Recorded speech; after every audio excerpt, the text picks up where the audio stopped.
Hi friends, welcome back to our YouTube channel. So మీరందరూ తమ్నేల్లో చూసినట్లుగానే కొన్ని విషయాల గురించి అయితే నేను ఈరోజు మీ అందరితో షేర్ చేసుకుందాం అనుకుంటున్నాను. అయితే కనుక మీలో ఎవరైనా కొత్తగా మన ఛానల్ని చూస్తున్నట్లయితే తప్పకుండా మన ఛానల్ అయితే సబ్స్క్రైబ్ చేసుకోండి. అలాగే ఇలాంటి మంచి మంచి జాబ్స్ రిలేటెడ్ ఇన్ఫర్మేటివ్ వీడియోస్ కోసం మన ఛానల్ అయితే ఫాలో అవుతుండండి.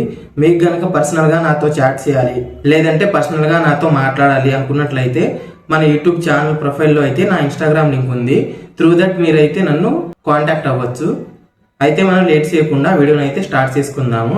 ఈ వీడియోలో అయితే మొత్తం నేనైతే అసలు ఈ జీడీఎస్ జాబ్ని ఎందుకు రిజైన్ చేయాలనుకున్నాను, దానికి నాకున్నటువంటి కారణాలు ఏంటి, అంటే నా పర్సనల్ వేలో నా పర్స్పెక్టివ్ లో నాకున్నటువంటి రీజన్స్ ఏంటి అనేవన్నీ కూడా మీకు షేర్ చేస్తాను. అయితే ఈ వీడియో ద్వారా మీకు లాస్ట్ కి కంక్లూజన్ ఏమొస్తుందంటే అసలు ఈ జీడీఎస్ జాబ్ లో మనకి నార్త్ స్టేట్ లో ఎలా ఉంటుంది కండిషను, అలాగే ఏ స్టేట్ లో చేసినా సరే మనకు సిచ్యువేషన్ ఎలా ఉంటుంది, దాంతో పాటుగా మనం ఎలాగ స్ట్రాంగ్ గా ఉండాలి, ఏ సిచ్యువేషన్ వచ్చినా సరే అది జీడీఎస్ జాబ్ అనే కాదు ఏ జాబ్ అయినా సరే మనం ఎలా ఫేస్ చేసుకుంటూ ముందుకు రావాలి అనేది అయితే ఈ వీడియోలో మీకు ఎండింగ్ వరకు చూసినట్లయితే మీకు అర్థమైపోయింది. దానికంటే ముందు నేనైతే కొన్ని నెగిటివ్ కామెంట్స్ గురించి అయితే డిస్కస్ చేద్దాం అనుకుంటున్నాను. కొన్ని అంటే 10, 20, 30 అలా ఏం కాదు, జస్ట్ 1, 2 వస్తాయి. అవి కూడా కొంతమంది ఏదో ఫ్రస్ట్రేట్ అయిపోయి చేస్తారేమో, వాళ్ళది తప్పు అని అయితే నేను తప్పు పట్టట్లేదు. కానీ వాళ్ళు చేసిన కామెంట్స్ కి నా నుంచి మిస్టేక్ ఉందా అని అయితే జస్ట్ నేను ఎక్స్ప్లెనేషన్ ఇస్తున్నాను, అంతకు మించి ఏం లేదు. ఒకరైతే ఏమని కామెంట్ చేశారంటే, నువ్వు అక్కడ చెప్పే ఆ ఒక్క మ్యాటర్ కి అదేంటంటే ఇదేంటంటే అని సాగదీస్తూ చెప్తున్నావు ఎందుకు, అక్కడ ఉన్నది ఒకే టాపిక్ కదా, అంతలాగా ల్యాక్ చేయడం ఎందుకని ఒకరైతే కామెంట్ చేశారు. అయితే దానికి నా రిప్లై ఏంటంటే, ఫస్ట్ ఆఫ్ ఆల్ మీరు వీడియో కంప్లీట్ గా చూడలేదు. మీరు కంప్లీట్ గా చూసినట్లయితే అక్కడ చెప్పింది ఒకే టాపిక్ అని మీరు అనరు. బికాస్ నేను ఆ వీడియోలో ఏమేమి చెప్పానంటే మనకు అసలు రిజల్ట్స్ ఎందుకు రాలేదు, దాంతో పాటుగా రిజల్ట్స్ ఎప్పుడు వస్తాయి, అదే విధంగా మనకి యూట్యూబర్స్ అందరూ 28 ఫిబ్రవరిన రిజల్ట్స్ వస్తాయని ఎందుకు చెప్పారు, అలాగే స్పెల్లింగ్స్ మిస్టేక్స్ ఉంటే మనం రిజెక్ట్ అవుతామా లేదా అనేది, ఇలా ఈ 4-5 టాపిక్స్ అయితే నేను ఆ వీడియోలో చెప్పాను. ఏదో ఓన్లీ ఒక టాపిక్ 5 minutes కి అయితే నేనైతే వీడియో అస్సలు చేసేలేదు. ఒకవేళ నీకు 5 minutes కి సోది చెప్పే వీడియోస్ చూసే టైం ఉందేమో, కానీ నాకైతే సోది చెప్తూ వీడియోస్ చేసే టైం అయితే అస్సలు లేదు. అదంతా నా ఫాలోవర్స్ కి అయితే తెలుసు. అంటే ఆ కామెంట్ చేసిన ఒక్కరికే పర్టికులర్ గా నేనైతే చెప్పట్లేదు, కానీ అలాంటి మైండ్ సెట్ ఉన్న వాళ్ళకైతే చెప్తున్నాను. సో అక్కడే తెలిసిపోయింది మీరైతే వీడియో కంప్లీట్ గా చేయలేదు, ఏదో ఒక 2 clips చూసి ఇంకా మీరు వచ్చేసి కామెంట్స్ చేస్తున్నారు. కానీ మీరు అక్కడ కామెంట్స్ చేసినంత ఈజీ అయితే కాదు ఇక్కడ ఇన్ఫర్మేషన్ తీసుకొని మీకు చెప్పడం అనేది. నేను దానికి కూడా క్లియర్ గా ఎక్స్ప్లెనేషన్ ఇచ్చాను, అందరు యూట్యూబర్స్ ఎందుకు అలాగా వీడియోస్ చేశారు అని. బికాజ్ అది మనకు గవర్నమెంట్ నుంచి 28 ఫిబ్రవరి అని మనకు అక్కడ నోటీస్ వచ్చింది కాబట్టి వీళ్ళందరూ చేశారు. కానీ వీళ్ళేదో ఊహించుకొని చేసేయలేదు. అక్కడ చేసిన దాంట్లో కూడా మనకు వ్యాకెన్సీస్ ఎన్ని ఉన్నాయి, అప్లికేషన్ డేట్ స్టార్ట్ ఎప్పుడు అవుతుంది, కరెక్షన్ విండో ఎప్పుడు స్టార్ట్ అవుతుంది, ఎప్పుడు ఎండ్ అవుతుంది, అలాగే ఫస్ట్ మెరిట్ లిస్ట్ ఎంత ఉంటుంది, అలాగే ఫస్ట్ మెరిట్ లిస్ట్ ఎప్పుడు వస్తుంది అని అయితే ప్రతిదీ ఆ నోటీస్ లో డేట్స్ ఉన్నాయి. ఆ డేట్స్ ప్రకారం మీకైతే చెప్పారు. కానీ మేము వెళ్ళి అక్కడ కమ్యూనికేషన్ మినిస్టర్ తో లేదంటే ఫైనాన్స్ మినిస్టర్ తో మాట్లాడేసి ఈ రోజే ఫలానా వస్తుందా అని అయితే మేము చెప్పలేదు కదా. పైనుంచి మనకు వచ్చిన ఆ నోటీస్ ని బట్టే నేనైతే చెప్పాను. అందులో మరి మీకు ఎలాంటి తప్పు అనిపించిందో నాకైతే అర్థం కాలేదు. నేననే కాదు ఏ యూట్యూబర్ అయినా మనకు నోటీస్ వచ్చిన దాన్ని బట్టి వీడియో చేస్తారు. వేరే టాపిక్స్ అంటే కొన్ని ఫేక్ గా అనుకోవచ్చు. అక్కడ మీరు ఒకసారి గూగుల్లో చూసుకున్నా మనకైతే ఫస్ట్ మెరిట్ లిస్ట్ అనేది 28 ఫిబ్రవరిన వస్తుందని క్లియర్ గా ఉంది.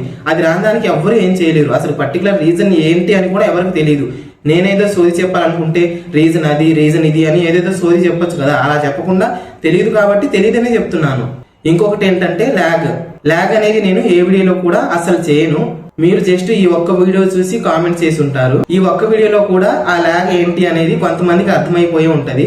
బికాజ్ నేను స్టార్టింగ్ లోనే టెక్స్ట్ పెట్టాను, అలాగే నేను మాట్లాడేటప్పుడు కూడా చెప్పాను. నేనైతే వేరే దగ్గర ఫంక్షన్కి వచ్చాను, అక్కడ కుదరకపోయినా సరే చాలా మంది ఇన్స్టాలో మెసేజ్ చేయడం వల్ల వీడియో చేస్తున్నాను అని. అది కూడా మీరు చూడలేదు అనుకుంటా, అందుకే అలా కామెంట్ చేశారు. అంటే ఇక్కడ కామెంట్ చేయడం తప్పు అని నేను అనట్లేదు, కానీ కంప్లీట్ గా మీరు చూడకుండా, కంప్లీట్ గా మీరు ఇన్ఫర్మేషన్ తెలుసుకోకుండా, కంప్లీట్ గా అక్కడ నేను చెప్పే మాటలు వినకుండా ఏదో మీ హ్యాండ్ లో ఫోన్ ఉంది కదా, కీబోర్డ్ ఉంది కదా అని మెసేజ్ చేసేయడం కరెక్ట్ కాదు. బికాజ్ మీరు ఒక్కసారి చెక్ చేసుకున్నట్లయితే మీకు ఏ యూట్యూబర్ కూడా ఇన్స్టాలో ఇంత క్విక్ గా రిప్లైస్, అలాగే ఇంత ఫాస్ట్ గా మీ కామెంట్స్ కి రిప్లైస్ ఇచ్చి మీ ప్రతి డౌట్ ని క్లియర్ చేయరు. అదే విధంగా మీరు పెట్టే ఫొటోస్ ని కూడా ఏది కరెక్ట్ ఉంది ఏది రాంగ్ ఉంది అని వాళ్ళు చెప్పరు. అసలు ఏం అవసరం, జస్ట్ వీడియో అప్లోడ్ చేసేస్తే సరిపోయింది కదా. మీ కామెంట్స్ కి రిప్లై ఇవ్వాల్సిన అవసరం ఏంటి, మీరు అడిగే డౌట్స్ ని క్లారిటీ చేయాల్సిన అవసరం ఏంటి, మీరు ఫొటోస్ పెట్టినా సరే ఆ ఫొటోస్ చదివి అందులో మిస్టేక్ ఏంటి అని చెప్పాల్సిన అవసరం ఏంటి. కానీ అందరిలా నేను ఉండకూడదు, నా వల్ల మీకు కొంచెం యూస్ ఉండాలి అని అయితే నేను అలా చెప్తున్నాను. కానీ నాకు ఇప్పుడు తెలిసి వచ్చిన మిస్టేక్ ఏంటంటే అందరి కామెంట్స్ కి మనం రిప్లై ఇచ్చి అందరి డౌట్స్ క్లారిటీ చేస్తూ అందరితో మనం చిట్ చాట్ చేస్తూ ఉంటే అది అంత మంచిది కాదు అని అయితే నాకు తెలిసి వచ్చింది. బికాజ్ నేను ఎలా ఫీల్ అయ్యానంటే వీళ్ళందరూ నా ఫ్యామిలీ అన్నట్టుగా నేను ఫీల్ అయ్యాను. కానీ ఇక్కడ అలా లేదు. మీరు ఆ ఒక్క వీడియోని పట్టుకొని అలా చెప్తున్నారు కదా, అది ఆ ఒక్క వీడియో కూడా నేనేం ఫేక్ ఇన్ఫర్మేషన్ చెప్పలేదే. మీకు ఆల్రెడీ ప్రీవియస్ గా మనకి గవర్నమెంట్ ఇచ్చిన డేట్స్ నేను మీకు చెప్పాను. సరే ఒకవేళ అది ఎవరైనా నా ప్లేస్ లో ఎవరు వేరే వాళ్ళు ఉన్నా సరే వాళ్ళు పోనీ బై మిస్టేక్ తప్పుగా చెప్పారే అనుకోండి, ఆ ఒక్క తప్పుడు దాన్ని ఎందుకు పట్టుకోవాలి మీరు? దానికంటే ముందుగా చాలా వీడియోస్ లో అంతా ఇన్ఫర్మేషన్ ఉంది కదా, అంతా మీకు యూస్ఫుల్ కంటెంట్ ఉంది కదా, అది మర్చిపోయి ఈ వీడియో ఒక్కదాన్ని ఎందుకు పట్టుకుంటున్నారు? అంటే మీ బ్రెయిన్ లో నెగిటివిటీ ఉంది. నేను చేసిన వీడియో తప్పు కాదు, మీరు ఆలోచించేవే తప్పు.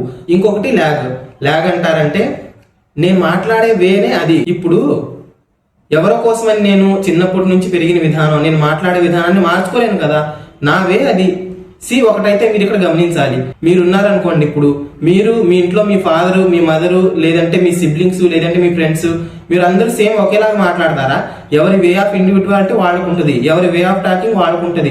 నువ్వు అలా మాట్లాడట్లేదు, ఇలా మాట్లాడుతున్నావు అంటే నేను అలానే మాట్లాడతాను, నాకు అలానే వచ్చు, నా వే ఆఫ్ టాకింగ్ అది.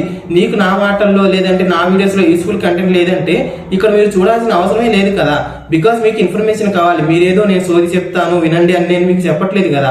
మీకు ఇన్ఫర్మేషన్ ఎక్కడైతే క్లారిటీగా ఉంటుందో, ఎక్కడైతే మీకు అర్థమైందో అక్కడే వినమనే నేను చెప్తున్నాను. మీకు అర్థమైతేనే నా వీడియోస్ చూడండి. నేను చేసేవన్నీ మీకు యూస్ఫుల్ గా అనిపిస్తేనే మీరు నా వీడియోస్ చూడండి. మీకు ఇది అర్థం కాకపోయినా, మీకు యూస్ఫుల్ కాకపోయినా, మీకు ఎక్కడైతే యూస్ఫుల్ అని అనిపిస్తుందో, మీకు ఎక్కడైతే అర్థమవుతుందో అక్కడే చూడండి. అంటే మీకు ఎవరైతే కనెక్ట్ అవుతారో వాళ్ళే మీకు కనెక్ట్ అవ్వండి. నా ఛానల్కి ఎవరైతే కనెక్ట్ అవుతారో వాళ్ళే నాకు కనెక్ట్ అవుతారు. అంతేకాని ఇక్కడ నెగిటివిటీకి అసలు ప్లేసే లేదు. బికాస్ ఇక్కడ మనం చేస్తుంది ఏమైనా ట్రోలింగ్ వీడియోసా, లేదంటే కామెడీ వీడియోసా, లేదంటే మూవీసా అంటే కాదు, జాబ్ రిలేటెడ్ ఇన్ఫర్మేషన్. అక్కడ మనం ఏది కూడా సోది చెప్పేది ఉండదు. వేరే ఛానల్స్ వాళ్ళు చెప్తారేమో, వాళ్ళ గురించి నాకు తెలియదు, కానీ నేనైతే నా గురించే చెప్తున్నాను పర్టికులర్ గా. ఇంకొకళ్ళు ఏంటంటే మనకు వ్యూస్ కోసం లేదంటే లైక్స్ కోసం మీరు ఇదే టాపిక్ మీద అందరు వీడియోస్ చేస్తున్నారని మన వీడియోస్ దగ్గరకు వచ్చి కామెంట్స్ చేశారు. సేమ్ ఇక్కడ నువ్వు చేసినట్లే వేరే ఛానల్ దగ్గరికి వెళ్ళి కామెంట్స్ చేస్తే వాళ్ళు విత్ ఇన్ సెకండ్స్ లో రిమూవ్ చేసేస్తారు. బట్ నేను చేయను. బికాజ్ ఈ కామెంట్ ద్వారా మీ మైండ్స్ కూడా మారాలి. ఇక్కడ వ్యూస్ కోసం అయితే ఎవరు చేయట్లేదు. బికాజ్ ఒకే టాపిక్ మీద ఏమి 10 వీడియోస్ లేదంటే ఒకే టాపిక్ మీద 100 వీడియోస్ ఏం చేసేయలేదు కదా. జస్ట్ 28 ఫిబ్రవరిన మనకు రిజల్ట్స్ వస్తుంది, ఈ రోజు వస్తుంది. ఒకవేళ మనకు రిజల్ట్స్ వస్తే ఎలా ఏంటి అని అయితే ఆ వీడియోలో ఉంది. అదే విధంగా ఆ వీడియోలో నేను ఓన్లీ రిజల్ట్స్ కోసమే నేనేం పెట్టలేదే. మనకు డాక్యుమెంట్ వెరిఫికేషన్ కి ఏమేమి తీసుకెళ్లాలి, ఏమేమి ప్రూఫ్స్ కావాలి అవన్నీ కూడా పెట్టాను. మీరు మీకు యూస్ఫుల్ అంతా బాగానే వింటారు, బాగానే తెలుసుకుంటారు.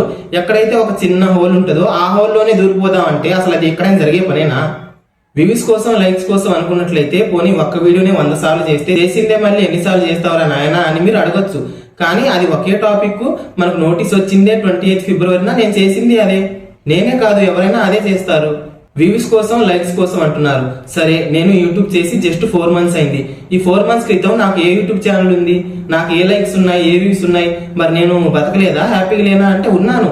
కానీ చాలా మంది కాల్స్ చేయడం వల్ల, నా ఫ్రెండ్స్ నాకు రిపీటెడ్ గా ఈ డౌట్స్ అడగడం వల్ల ప్రతి ఒక్కరికి కాల్ చేస్తూ ఆఫీస్ టైంలో మాట్లాడలేను. కాబట్టి ఒక ఛానల్ క్రియేట్ చేసి వీడియోస్ అప్లోడ్ చేస్తే అందరికీ యూస్ఫుల్ అవుతుంది అని అయితే నేను చేశాను అని నా యూట్యూబ్ జర్నీలో కూడా నేను ప్రీవియస్ గా చూశాను. ఇలాగా సగం సగం కామెంట్స్ పెట్టే వాళ్ళందరూ సగం సగం వీడియోస్ చూసే వాళ్ళే అని నా ఉద్దేశం అనమాట. సో కొత్తగా వచ్చే సగం సగం బ్యాచ్ కూడా ఇలా ఉండకూడదు అని అయితే ఈ వీడియోలో ఇవన్నీ ఇంక్లూడ్ చేస్తున్నాను. సో ఇప్పటి వరకు నేను చెప్పింది మిమ్మల్ని ఏదో రోస్ట్ చేయాలని లేదంటే మీ గురించి ఏదో పాయింట్అవుట్ చేయాలని అసలే కాదు. ప్రెసెంట్ ఉన్న సిచ్యువేషన్ లో మీరు ఎలా అప్గ్రేడ్ అవ్వాలి, మీరు ఎలా చదువుకోవాలి, మీ ఫ్యామిలీని మీరు ఎలా ముందుకు తీసుకెళ్లాలి, మీ చదువుల్లో మీరు ఎలా పైకి వెళ్ళాలి, జాబ్ ఎలా తెచ్చుకోవాలి, ఎలా సంపాదించుకొని మీ ఫ్యామిలీతో మీరు మంచిగా ఉండాలి, అదే విధంగా మీరు గొప్పగా గ్రో అయ్యి ఇండిపెండెంట్ గా ఉండాలి. ఇలాంటి చిన్న చిన్న వాటికి మీ బ్రెయిన్ లో ప్లేస్ ఇవ్వకుండా, ఈ సిల్లి వాటిని మీరు పట్టించుకోకుండా గ్రో అవుతూ ఉండాలి అనే నేనైతే చెప్తున్నాను. కానీ మీరు ఈ చిన్న చిన్న వాటి దగ్గరే ఆగిపోతున్నారు అని నాకు అనిపించి ఈ టాపిక్స్ అనేవి చెప్తున్నాను. మీరు ఇలా ఆలోచించకుండా, ఇలాంటి సిల్లి థింగ్స్ కి అయితే మీరు స్పేస్ ఇవ్వకుండా, మీ గోల్ ఏంటి, మీ ఎయిమ్ ఏంటి అనే వైపు మీరు రన్ చేస్తూ ఉండాలని నా హోప్ అన్నమాట. ఇంకొకటి ఏంటంటే, ఇలా కామెంట్స్ చేసే వాళ్ళు ఎవరు కూడా నాతో ఒక్కసారి కూడా ఇన్స్టాలో మెసేజ్ చేసి ఉండరు. బికాజ్ నాకు ఇన్స్టాలో కనెక్ట్ అయి ఉన్న వాళ్ళు ఇలా అసలు ఎప్పటికీ కామెంట్స్ చేయరు. బికాజ్ వాళ్ళకి తెలుసు నేను ఏంటనేది, వాళ్ళకి తెలుసు నేను ఇచ్చే ఇన్ఫర్మేషన్ ఫేక్ రియల్ అనేది, వాళ్ళకి తెలుసు నేను ఎంత ఫ్రెండ్లీగా, ఎంత జోవియల్ గా వాళ్ళతో నా ఫ్యామిలీ లాగా కనెక్ట్ అవుతాను అని. సో ఇంకా ఇలా హాఫ్ గా కామెంట్స్ చేసే వాళ్ళకి, హాఫ్ చూసే వాళ్ళకి మనం ఇంకా హాఫ్ లోనే వదిలేయడం బెటర్. సో ఇప్పటి వరకు మీకు గనక టైం వేస్ట్ అనిపించినట్లయితే ఐఎమ్ రియల్లీ సారీ. కొన్నిసార్లు తప్పదు, మీ టైం నా టైం ఇలా కొంతమంది కోసం మనం ఇన్వెస్ట్ చేయాల్సి వస్తుంది. ఇప్పుడైతే నేను మెయిన్ టాపిక్ వచ్చేస్తాను. నేను అసలు రిజైన్ చేద్దామని ఎందుకు అనుకున్నానంటే, ఫస్ట్ ఆఫ్ ఆల్ నేనైతే అసలు జీడీఎస్ జాబ్ చేద్దామని అనుకోలేదు. కానీ బేస్డ్ ఆన్ కొన్ని ఫ్యామిలీ సిచ్యువేషన్స్ అయితే నేను జీడీఎస్ జాబ్ కి మధ్యప్రదేశ్లో అప్లై చేశాను. చేసిన తర్వాత డాక్యుమెంట్ వెరిఫికేషన్ కి నేనైతే మధ్యప్రదేశ్లో రావడం జరిగింది. మనకేంటంటే మన ఆంధ్ర తెలంగాణలో మనకి గుట్కా బ్యాచ్ కొంచెం తక్కువ ఉంటారు. దాంతో పాటుగా నాకైతే కొంచెం చిన్నప్పటి నుంచి హాస్టల్స్ లోనే ఉండడం వల్ల ఈ ఎన్విరాన్మెంట్ కొంచెం తక్కువ. ఈ ఎన్విరాన్మెంట్ లో నేనైతే పెరగలేదు. ఇలాంటి స్మెల్స్ కానీ, ఆ గుట్కా స్మెల్స్ కానీ, ఆ స్మెల్ వచ్చిన వెంటనే హెడేక్ రావడం, వామిటింగ్ సెన్సేషన్ రావడం, ఇలాగా కొన్ని ఇష్యూస్ వస్తాయి. దాని వల్ల నేను ఇక్కడ ఉంటానో లేదో అని నేను అనుకుని నేను అప్పుడే మా డాడీకి చెప్పాను అనమాట, నేను రిజైన్ చేసేస్తాను, వద్దు, ట్రైనింగ్ కూడా రాను అని చెప్తూనే ఉన్నాను. కానీ మా డాడీ ఏంటంటే, లేదు గవర్నమెంట్ జాబ్ కదా, ఇది కంప్లీట్ గా గవర్నమెంట్ జాబ్ కాదు అనుకున్నా సరే మా నాన్న ఏంటంటే, ఇప్పుడు కాకపోయినా సరే ఫ్యూచర్ లో అయినా శాలరీస్ పెరుగుతాయి, అదే విధంగా నీకైతే ఫ్యూచర్ లో వేరే ఎగ్జామ్స్ కి ప్రిపేర్ అవ్వడానికి కానీ, కొంచెం నువ్వు ఇండిపెండెంట్ గా ఉండడానికి కానీ నీకు సపోర్టివ్ గా ఉంటది అని చెప్పడం వల్ల సరే ట్రై చేస్తాను, ఒక 2-3 months ఉండి దాని తర్వాత కూడా సెట్ అవ్వకపోతే నేను రిజైన్ చేస్తాను అని ఆ ఒప్పందం మీద అయితే నేను ట్రైనింగ్ అవన్నీ కంప్లీట్ చేసుకున్నాను. దాని తర్వాత మంచిగా ట్రైనింగ్ అయింది, జాయిన్ అయిపోయాను, ఇక్కడికి వచ్చి రూమ్ ఇవన్నీ సెట్ చేసుకున్నాను. అప్పుడు నేను ఫేస్ చేసిన ప్రాబ్లం ఏంటంటే హోమ్ సిక్. అంటే నువ్వు హాస్టల్స్ లో ఉన్నావు, మళ్ళీ హోమ్ సిక్ ఏంటి అని మీకు డౌట్ రావచ్చు. హాస్టల్లో ఉన్నా సరే నేను మంత్ కి 1 or 2 times అయితే ఇంటికి వెళ్తూ ఉండేవాడిని. ఒకవేళ ఇంటికి ఏదో ఒకసారి కుదరక వెళ్ళకపోయినా సరే అక్కడ అంతా మన తెలుగు పీపుల్సే, తెలుగు స్టేటే, మన ఫ్రెండ్స్, మన ఫ్యామిలీ మెంబర్స్ లో కొంతమంది స్టూడెంట్స్ మన క్యాంపస్ లో, మన కాలేజ్ లో ఉంటారు కాబట్టి అంత ఇబ్బంది అనేది ఉండదు. కాబట్టి నాకు అక్కడ అంత ఈ హోమ్ సిక్ ఫీలింగ్ అనేది రాలేదు. ఇక్కడ ఒకేసారి అదర్ స్టేట్ పీపుల్స్, దాంతో పాటుగా మనకి కొంచెం క్లోజ్ గా కూడా ఎవరు ఉండరు. ఒకవేళ ఫోన్ చేస్తే ఫ్రెండ్స్ తో మాట్లాడడం, లేదంటే లేదు. కానీ ఇక్కడ రియలిస్టిక్ గా ఎవరితో ఇంటరాక్షన్ అయితే లేదు. సో నేను అప్పుడు కూడా ఇదే అనుకున్నాను, రిజైన్ చేసి వెళ్ళిపోదామని. కానీ అలా అనుకున్న సమయంలో నాకు నేనుగా డిసైడ్ అయింది ఏంటంటే, సరే ఇప్పుడు ఈ రోజు ఇక్కడ నీకు ఎవరో లేరు, లేదంటే ఎవరో మన వాళ్ళు లేరు అని దూరంగా వెళ్ళిపోతావు. ఒకవేళ అక్కడ లేకపోతే ఇంకా అక్కడ నుంచి ఇంకెక్కడికి వెళ్తావు. సరే అక్కడ లేరు అనుకో, అక్కడ నుంచి ఇంకొకటికి, ఇలాగ వెళ్తూ వెళ్తూ ఉండడమేనా? అలా కాదు, నీ బ్రెయిన్ ని మార్చుకో, నిన్ను సెట్ చేసుకో, నీ కెరీర్ నువ్వు గ్రోత్ చేసుకోవాలంటే ఏవైతే ఉన్నాయో అవన్నీ అవాయిడ్ చేసేయి. కొన్నిసార్లు అవాయిడ్ చేయాల్సిన నీడ్ కూడా ఉంటది. బికాజ్ అంటే అవాయిడ్ చేయండి, దూరంగా ఉండండి అనేది నేను చెప్పట్లేదు. కాకపోతే కొన్నిసార్లు కొన్ని సిచ్యువేషన్స్ లో మన కెరీర్ బాగుండడానికి కానీ, లేదంటే మన ఎడ్యుకేషన్ ఇంకా గ్రో అవడానికి కానీ, కొన్ని మంచి విషయాలు మన లైఫ్ లో జరగాలంటే అవి తప్పదు. నాకు నేనుగా అలా నేను డిసైడ్ అయిపోయి సరే అని అయితే ఇక్కడే ఇంకా స్టేబుల్ గా ఉండిపోయాను. దాని తర్వాత ఇంకొక ప్రాబ్లం ఏంటంటే, నేను రిజైన్ చేయాలి అనుకున్న దానికి లాస్ట్ ఇయర్ అంటే నా జాయినింగ్ 2024 నవంబర్ అయింది. 2025 ఏప్రిల్ మే టైంలో అయితే ఇక్కడ హెవీగా ఎండలు ఉన్నాయి. ఆ ఎండలకి అయితే నాకు మీకు ఇందాక చెప్పాను కదా, ఆల్రెడీ నాకు కొంచెం ఏదైనా అన్హైజీనిక్ స్మెల్స్ కానీ, లేదంటే ఏదైనా బ్యాడ్ స్మెల్స్ కానీ తీసుకున్నా, దాంతో పాటుగా ఎక్కువ ఎండలోకి వెళ్ళినా సరే అసలు హెడేక్ ఎలా వస్తుంది అంటే విపరీతంగా వస్తుంది అన్నమాట. ఇప్పుడు ఈ వీడియో రికార్డ్ చేస్తున్నా కదా, ఇప్పుడు టైం ఎగ్జాక్ట్ గా ఈవినింగ్ 6 అయింది. నాకైతే ఈ రోజు ఆఫ్టర్నూన్ 12 నుంచి ఇప్పటి వరకు స్టిల్ హెడేక్ అనేది ఎలా ఉందంటే, ఈ హెడేక్ అంటే నాకు హెడ్ బ్లాస్ట్ అయిపోయినా బాగుంటది అనే ఫీలింగ్ ఉంది. అయినా సరే నేను మీకు ఇన్ఫర్మేషన్ తెలియాలి, నార్త్ లో మనం ఎలా సర్వే అవ్వగలము అనే దానికోసం మీకు చెప్పాలి, మీకు కొంచెం మోటివేటివ్ గా ఉంటుందని నేను ఇంత కష్టపడి వీడియోస్ చేస్తుంటే మీరేమో సిల్లీ రీజన్స్ తో వచ్చి కామెంట్స్ చేసేస్తున్నారు. సో అలా ఉండకండి, ప్రతిదాన్ని పాజిటివ్ గా చూడడం అనేది మీరు అలవాటు చేసుకోవాలి. బికాస్ ప్రతి చిన్నదానికి, అయినదానికి, కానిదానికి తప్పుగా అర్థం చేసుకుంటూ నెగిటివ్ గా ఆలోచిస్తే చివరికి మీ బ్రెయిన్ కి అది లాస్, కానీ ఇంకెవ్వరికి ఎలాంటి నష్టం ఉండదు. నేను ఇక్కడే ఇలాగే ఉంటాను, వేరే వాళ్ళు ఎక్కడో అలాగే ఉంటారు, మీరు ఇంకా అలాగే గ్రో అవ్వకుండా ఇంకా అలా ఆలోచిస్తూ కూర్చుండిపోతారు. సో అలా కాకుండా మంచిగా మిమ్మల్ని మీరు అయితే అప్గ్రేడ్ చేసుకోండి. ఈ హెడేక్ అనేది నాకు 2025 ఏప్రిల్ మేలో అయితే విపరీతంగా వచ్చేది. అంటే మరి మన స్టేట్ లో ఉంటే కూడా హెడేక్ ఉంటది కదా, అప్పుడు ఎలాగని మీరు అనుకోవచ్చు. కరెక్ట్, మన స్టేట్స్ లో కూడా సమ్మర్ ఉంటది, మన స్టేట్స్ లో కూడా ఎండలు ఎక్కువగా ఉంటాయి. కానీ అక్కడైతే నేనైతే బీటెక్ 2nd, 3rd year వరకు అయితే బయటికి ఎండలోకి వెళ్ళాం. బికాజ్ మనం కాలేజ్ లో ఉంటాం కానీ బయట ఎండలోకి వెళ్ళి తిరగం కదా. అదే విధంగా వేరే జాబ్స్ ఉన్నా సరే మనం బయటకు వెళ్ళి ఎండలు తిరగాల్సిన పని లేదు.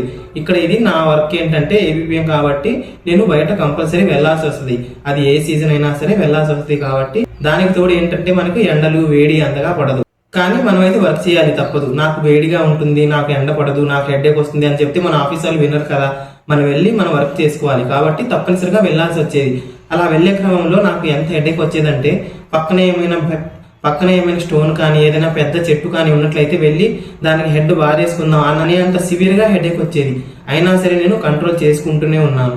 అసలు ఆ కంట్రోల్ ఎలాగంటే, ఆ కంట్రోల్ కూడా ఎలా చేసుకునేవాడిని అంటే మార్నింగ్ లేవగానే యోగా, దాంతో పాటుగా నైట్ పడుకునే ముందు కొంచెం బ్రీతింగ్ ఎక్సర్సైజ్ ఇలాంటివి చేస్తూ బ్రెయిన్ని కొంచెం కామ్ డౌన్ చేస్తూ ఎండలోకి వెళ్ళేటప్పుడు కొంచెం వాటర్ ఎక్కువ తాగడం ఇలా చేస్తూ ఉండేవాడిని. ఎంత చేసినా సరే ఫేస్ చేసేది నేను. చెప్పేది ఏముంది, ఆపోజిట్ పర్సన్ ఏదో నోట్ మాటలే కాబట్టి లేదంటే మీలాగా వచ్చి టెక్స్ట్ లో ఏదో కామెంట్స్ కాబట్టి చేసేస్తారు, కానీ ప్రాక్టికల్ గా ఫేస్ చేసేది నేను కాబట్టి నేనైతే ఒకటే డిసైడ్ అయిపోయాను, ఇంక నేను ఈ హెడ్ఏక్ తట్టుకోలేను, రిజైన్ చేసేసి మన ఇంటికి వెళ్ళిపోయి లేదంటే వెళ్ళి స్టడీ అనేది కంటిన్యూ చేసుకొని కొంచెం మనం నీడపాటులో ఉండే వర్క్స్ ఏమైనా చేసుకుందాము అని అయితే నేను అనుకున్నాను.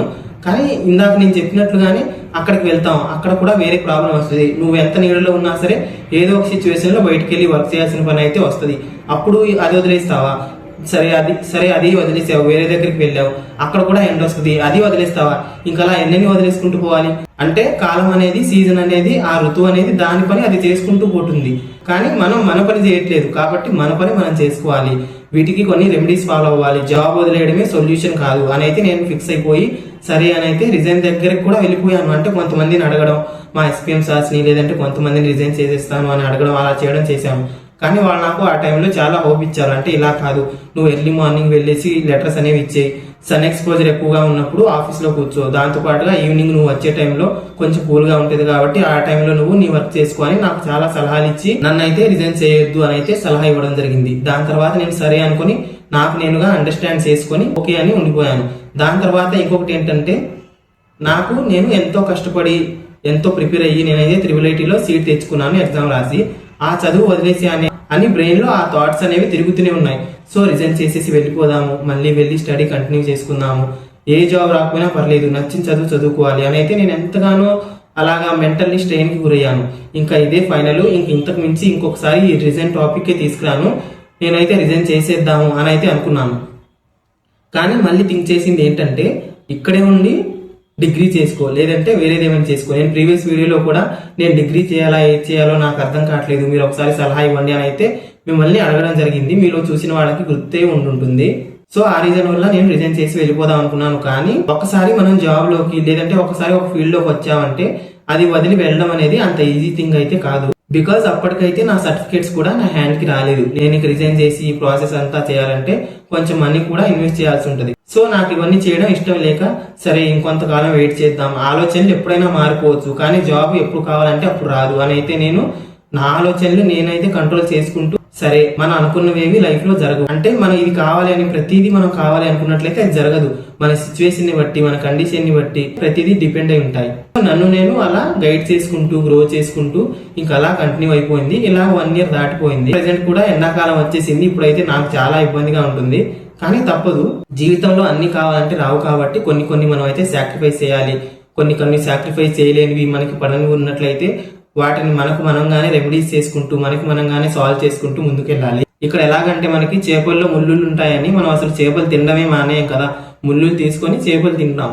అలాగే ఇది కూడా మనకి ఎండ వస్తుంది, హెడేక్ వస్తుంది, జాబ్ రిజైన్ చేసేద్దాం అంటే అవ్వదు కదా. మనం ఎండ లేని టైంలో ఆఫీస్కి వెళ్ళి కొంచెం ఎర్లీగా వర్క్ చేసుకోవడం, లేదంటే ఎండ ఉన్న టైంలో బయట ఫీల్డ్ వర్క్ పెట్టుకోకుండా ఉండడం, ఇలాగా కొన్ని మనం అయితే చేసుకుంటూ మేనేజ్ చేసుకోవాలి. ఇంకొకటి ఏంటంటే, నాకైతే ఈ రీజన్స్ ఉన్నాయి, కొంతమందికి కొన్ని రీజన్స్ ఉంటాయి.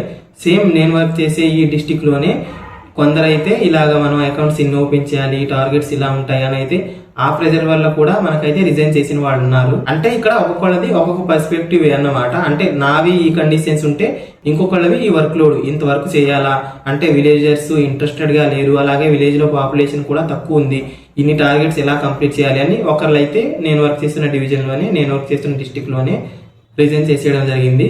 కాబట్టి ఇక్కడ సిచ్యువేషన్ ఏదైనా సరే ఎలా ఉన్నా సరే మనం అయితే పేషెన్స్ తో ఉండి ఓపికతో సహనంతో ప్రతిదీ ఫేస్ చేసుకుంటూ వెళ్ళినట్లయితే ఈ రోజు కాకపోయినా రేపు, రేపు కాకపోయినా ఎల్లుండి మనకైతే మంచి రిజల్ట్స్ ఉంటాయి. సో ఈ వీడియో ద్వారా మీకు నేను ఎలాంటి ప్రాబ్లమ్స్ ఫేస్ చేశాను, అలాగే మీ బ్రెయిన్ ని మిమ్మల్ని మీరు ఎలా గైడ్ చేసుకోవాలి అనేవైతే మీకు అర్థమయ్యాయని అనుకుంటున్నాను. ఈ వీడియో మీకు కూడా హెల్ప్ఫుల్ గానే ఉంది అని అనుకునే నేనైతే చేస్తున్నాను, కానీ వ్యూస్ కోసం అయితే అసలు కాదు. బికాజ్ నేను 22 years అయితే ఎలాంటి వ్యూస్ తో బతకలేదు, అలాగే ఎలాంటి లైక్స్ తో కూడా బతకలేదు.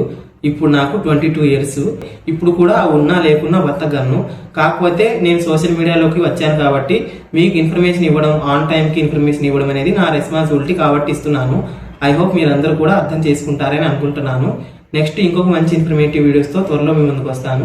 ఇందులో మీకు ఎలా అనిపించింది, ఈ వీడియో మీద మీ ఒపీనియన్ ఏంటనేది తప్పకుండా కామెంట్ చేయండి. అంతవరకు సెలవు, బాయ్ బాయ్.